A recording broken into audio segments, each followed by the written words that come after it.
Welcome to the Empowerment Hour, a podcast dedicated to the woman ready to take charge of her life, live in her purpose, and be unapologetically authentic. I am your host, Nancy Ruffin, award-winning author, mommypreneur, and the self-proclaimed Latina Oprah who is dedicated to helping women unleash their power, discover their purpose, and live up to their fullest potential. My goal is to empower you, inspire you, and help you unlock your passions and discover your purpose so that you live the most fulfilled and impassioned life. If you're ready to make a change and start living on purpose, then you're in the right place. Let's get started.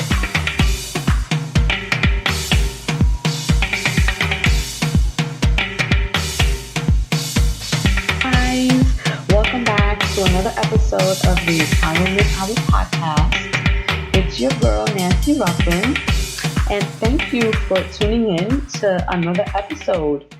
This has been a really super busy week for me. I've been all over the place just with my regular 9 to 5, and then also with preparing for the many events that I have planned for the Fierce Woman.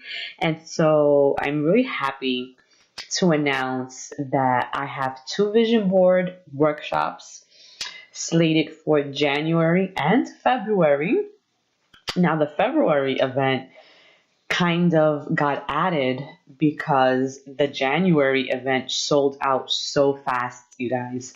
I have to tell you that in the 4 years that I've been doing these vision board workshops, this has probably been the quickest that I've sold out. It was like less than 2 days and there were no more seats.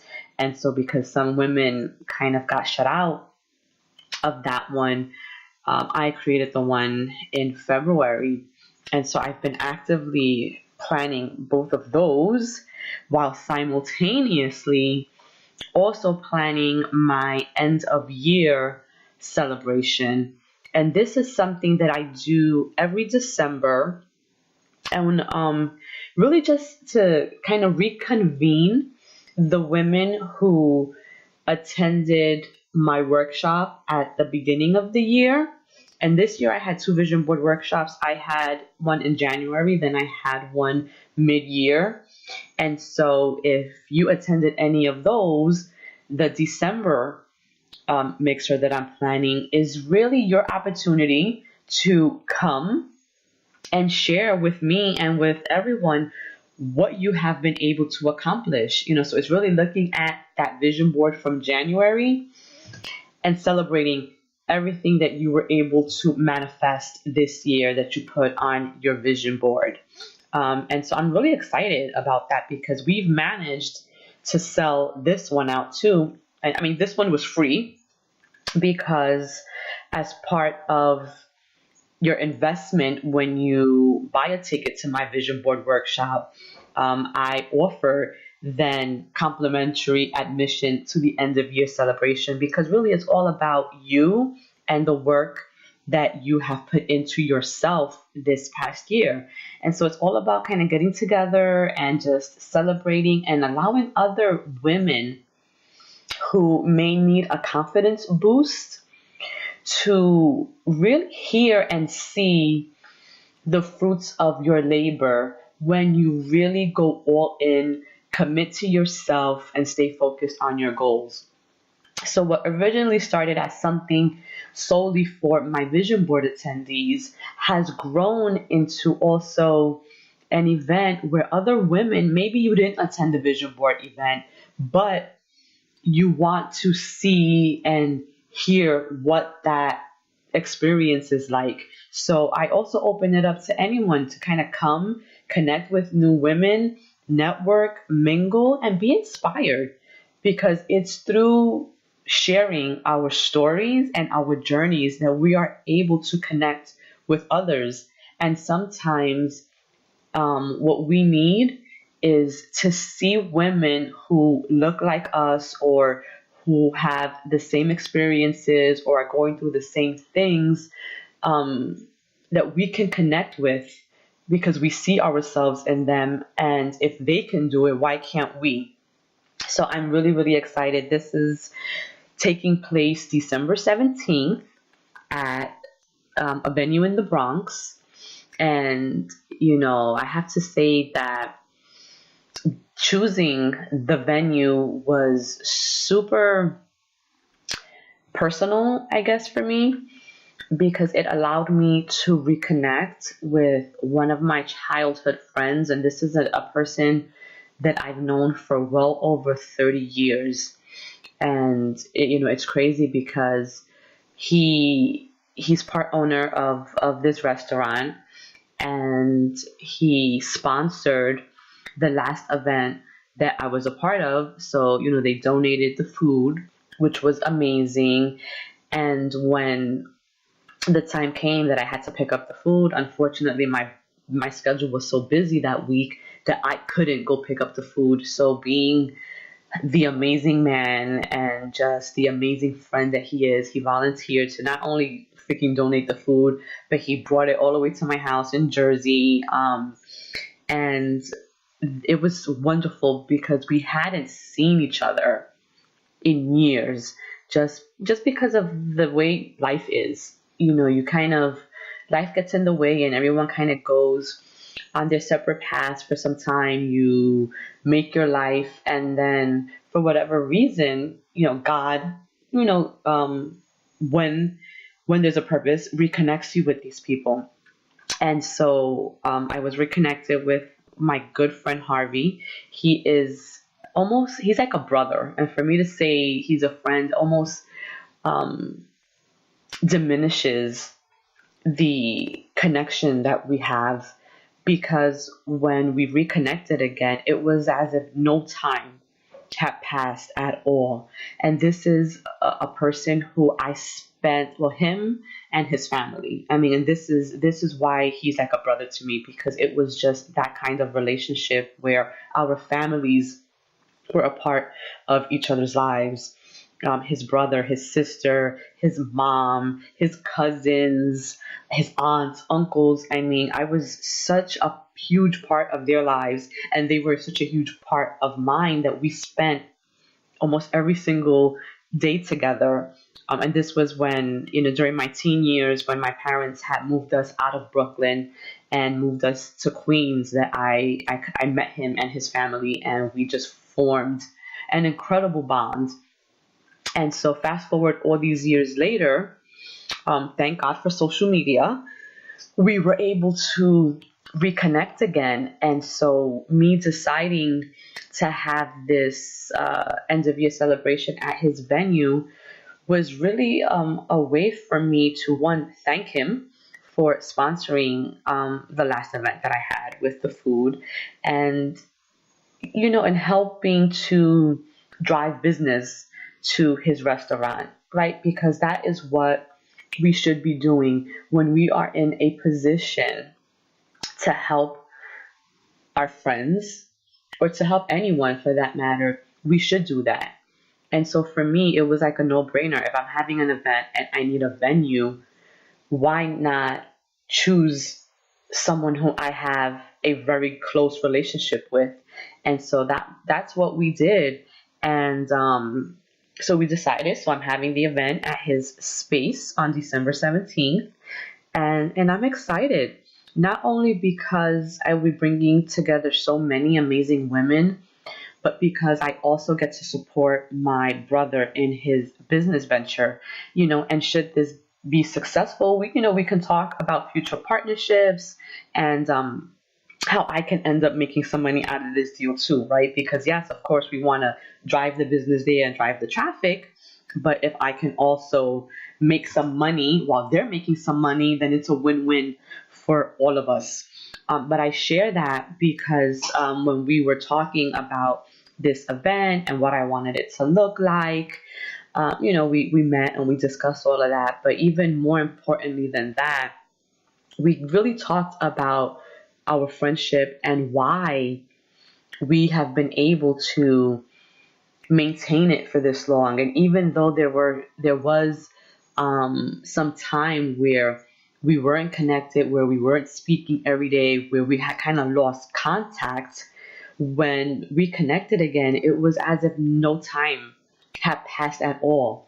And, there's a lot to be said for those types of friendships when they can last the test of time, where they can survive misunderstandings, miscommunication. And not that we ever encountered that in our friendship. I really think that we just lost contact, because once I got married and I moved out of Queens, it was like my life took, a different direction.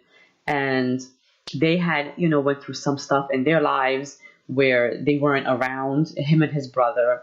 And, it's just life. So life kind of gets in the way, and it takes us in our different paths.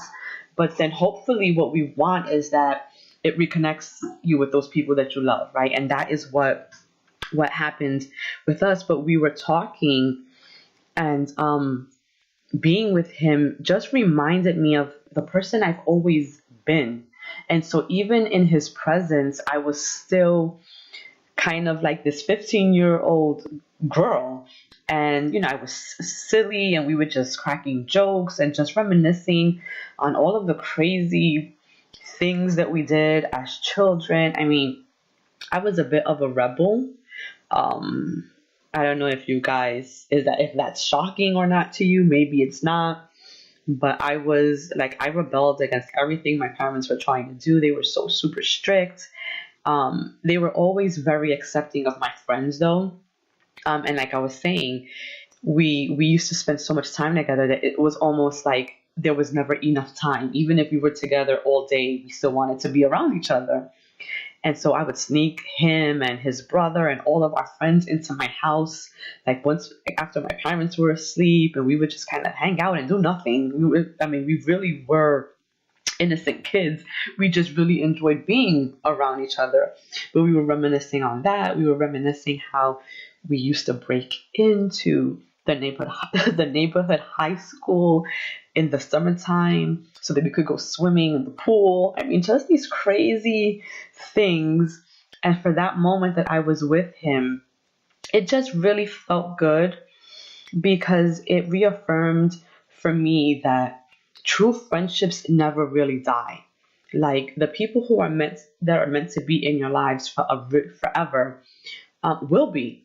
And it won't be hard. It won't be difficult. It won't be a struggle. It'll just flow. And even if you get disconnected, for a period of time in your lives, you always find your way back to each other. And this is something that I've been thinking a lot about. And it's really the topic for this podcast tonight, the theme about trusting our journey and trusting the things and experiences that happen to us in our lives. Because a lot of times we go through things, and when we're going through them, we don't understand the purpose behind them, right? It's only in hindsight, and it's only after years have passed and through reflection that you're able to gain the insight of the purpose of that experience. And that's what it's been like for me. And I think particularly within the past couple of years, as I've continued to grow into myself and I've become clearer on my purpose, on who I am, on who I want to be, and the people who either leave my life or come into my life, like, I've really, really become comfortable in accepting God's plan for my life. Like, I no longer am constrained by what my own vision for my life is, right? Because sometimes what we have planned for ourselves is not what God has planned for us. And that's when things that we want don't go our way. We don't understand it, because all we want is what we want when we want it, not understanding that sometimes what we want is not what God wants for us. And so he will redirect us by not giving us what we want, by removing certain people from our lives and by replacing them with others who we don't even expect. And today I had lunch with a couple of friends, and this was something that we discussed at length, and it was, I mean, it felt almost like a reawakening because our conversation was centered on God, on goals, and on purpose. And what that revealed to me was that sometimes you have to let certain things go so that there can be space for other things to come into your life. And once we start being okay with the things that happen to us, and we understand that those things that happen to us are happening for us, it becomes so much easier to just accept life and accept those things that happen to us that are hurtful and painful and are confusing and we just don't understand, and those things that make us say, why me, God? Right? Though once we live or we let go of the desire to control everything, everything that we need will begin to flow to us. I had another conversation earlier this week with a friend, and she has been in the job market for some time. She's a teacher and she's been subbing in her town because her and her family recently moved from the city, and they're upstate New York somewhere. And since they've moved, she hasn't been able to land a permanent job.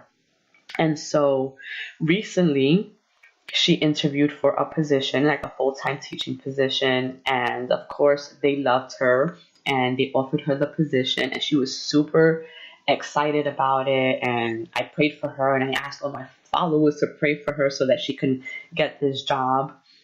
And the first day that she went in, she knew from that very first day that that was not the job for her.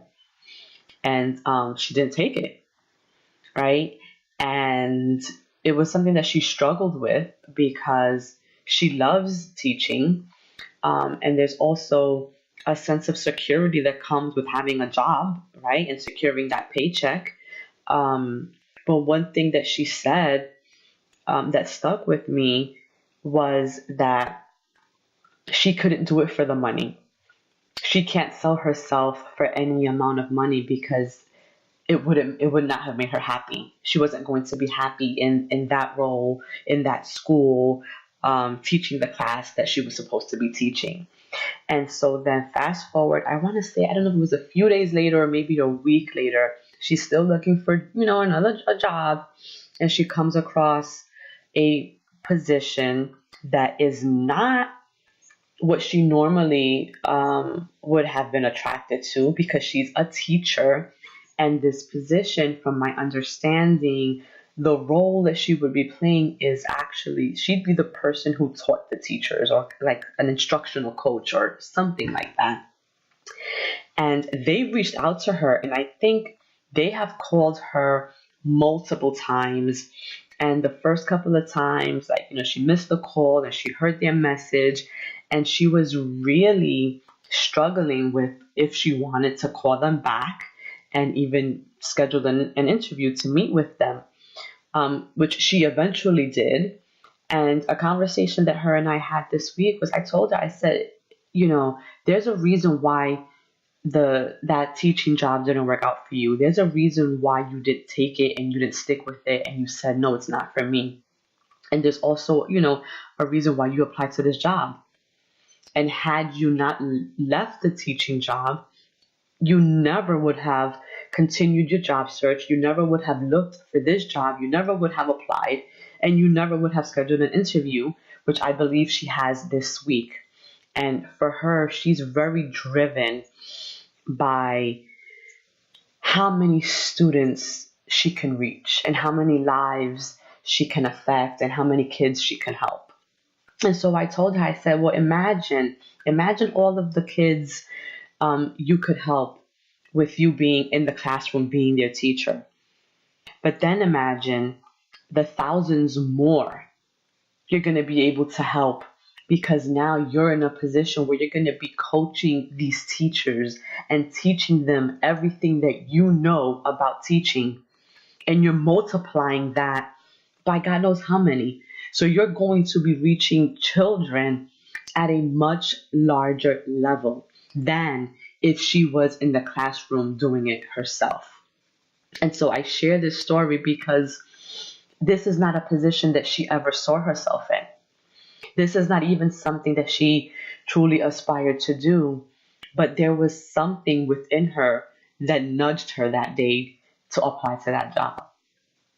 And that nudging is God. It's our intuition. It's that spirit that lives inside of us.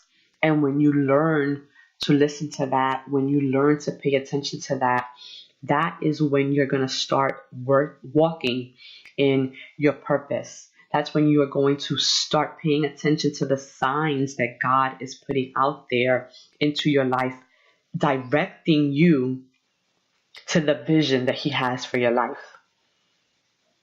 Because sometimes what we want is not what we are meant to do here with our time on earth. For me, I am very clear on the fact that I am here to serve. I'm here to be of service of others in whatever form and whatever capacity that takes. And so at this juncture in my life, at this point, with all of the things that I have been through, all of the things that I have grown through and learned from, I keep this one thing always at the center, and is I've learned to trust my journey. I've learned to make God the center of my life, and I allow Him or her, right? Because if we're made in God's image, then God for me is a her. I allow God to direct my steps. And so even when I don't know how I'm going to do something, if I have the desire, if an idea sparks in my mind to do something, I know that that's God. That's God talking in me and through me. And so I leave it. I leave it up to God and I say, okay, God, if this is what you want me to do, I will do it. Show me how. Make it happen, and I will do what you are placing me here to do. And so this is where I want you guys to really challenge yourself and think about what your relationship with God is. How are you opening up yourself to really listen to that voice of God that lives within you? How are you tapping into that? And then how are you taking what you're getting in that reflection and really, you know, putting it to action and making moves and making things happen? You know, my friend Veronica said today that you reach new levels and there's new devils, right? So every level you get to in life, there are always going to be those people who try to knock you down or will make you doubt yourself, or they will try to minimize whatever it is that you're working towards. But when you are centered in God and when God is in the center of your life, then you know that no one can talk you out of what you know you are destined to do. And so this week, I want you to think about that in your own life. I want you to reflect on where you are at this point in your life. What things have you been holding on to that have not been productive in your life, that have not helped you to exceed or get to the next level? And that can be people, it can be the way you think, it can be behaviors, it can be that inner voice and how you talk to yourself. What are those things that you know you need to let go of, but have been holding on to them? Think about that. Think about why you're holding on to it. Where is that rooted in? Where is that coming from? And how would you feel if you let that thing go? What would manifest in your life if you let that go? How would your life change? I'm also going to challenge you to do something that you've been thinking about and for whatever reason haven't. And only you know what that is. Something maybe that's popped into your mind, something that you've seen. There's something that you're longing to do and you haven't done it. And that's because there's something within you that's preventing you from doing that. So I want you to just think about it and then just go for it. Let go of whatever has been stopping you. And and if you do this exercise and if it brings about any type of revelations, I would love for you to share that with me. If any of what I've said in tonight's podcast resonates with you, please shoot me a message. Guys, if you're following me weekly, I do share some of the messages that I receive. I don't post them all because then the feed would just be of the comments that I get. But I do share them. I do speak about them in my Insta story. But I would really love just to know, what did you get out of it? And if you apply it to your life, what the outcome was. And maybe it's not really an outcome, but just what was the insight in it for you. So before I end tonight's podcast, if you would like to attend my February vision board workshop, which I'm having in Brooklyn, then you can head over to www.manifestthevision2.eventbrite.com. As always, you can connect with the podcast on Instagram at the Empowerment Hour. Make sure you're subscribed on iTunes. If you haven't already done so, please kindly leave me a review. The reviews really help the visibility of the podcast and how it gets featured in iTunes. And so I'm going to leave you guys with that. And, as I always say at the end of every podcast, I wish you all a happy, blessed, peaceful, and joy-filled week. And go out there and crush some goals.